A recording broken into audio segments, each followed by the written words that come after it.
বন্ধুরা, আজকের আলোচনা শনির সাড়ে সাতির দ্বিতীয় চরণ নিয়ে।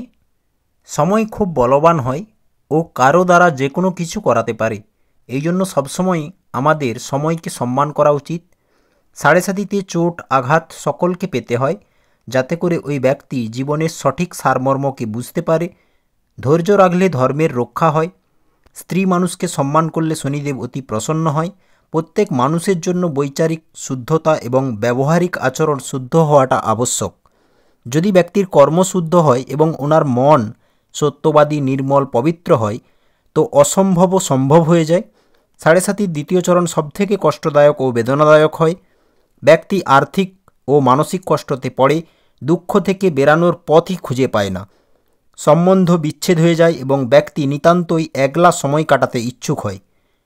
যে যত বড় ধর্মনিষ্ঠ, ওনার তত বড় পরীক্ষা নেওয়া হয়।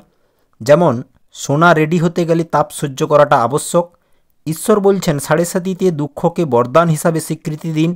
এই জন্যই তো সকলেই এই কথা বলে যে আমাদের ভালো কর্ম করা চাই, কেন কি ভালো কর্মের সুগন্ধ চন্দনের ভাতি দূর দূর পর্যন্ত পৌঁছে যায়। এই সাড়ে সাতিতে ব্যক্তি সন্তোষের দিকে ঝুঁকে আত্মচিন্তন আত্মমন্থন করে জীবন অগ্রসর করে।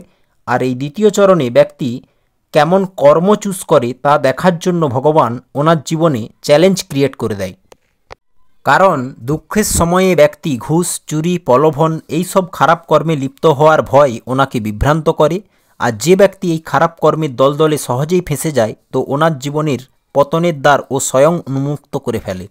এই জন্য শনিদেব বলে এই সময় ব্যক্তি প্রত্যেক কর্মের চয়ন সতর্কতা ও বিবেক রেখে যেন করে, কেন কি সুখ এবং দুঃখ ওই কর্মের উপরই নির্ভর করে।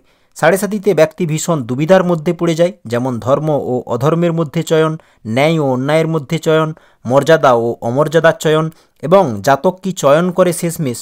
তো এই সব কিছু ব্যক্তির নিজস্ব স্বার্থ ও প্রবৃত্তির ওপর নির্ভর করে।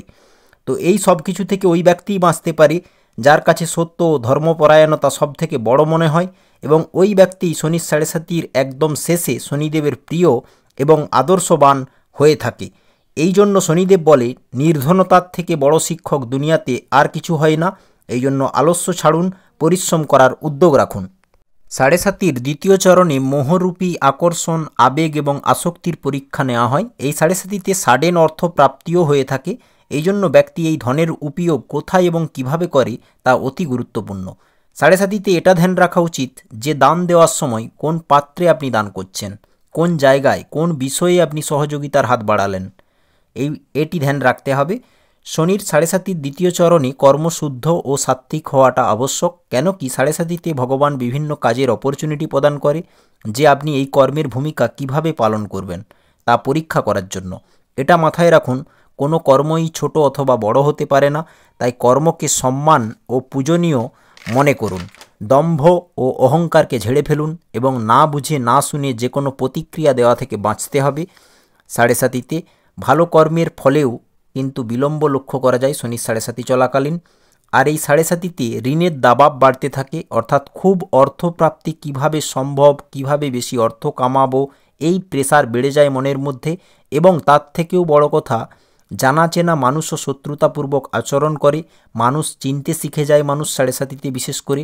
তার সাথে গুপ্ত শত্রুর প্রভাবও বেড়ে যায় জীবনে। স্পষ্ট জেনে রাখুন, ধর্ম সত্য প্রতিশ্রুতি নেভানোর দৃঢ় নিশ্চয়তা, আত্মসম্মান স্ব অভিমান এই সব কিছুই আপনাকে আপনার সমস্যা থেকে বাইরে নিয়ে আসতে পারে। কারণ এটা সত্য, প্রয়াস করতে থাকা মানুষের হার কখনো হয় না। তাই ভালোবেসে বলুন হর হর মহাদেব, জয় শনিদেবের জয় হোক।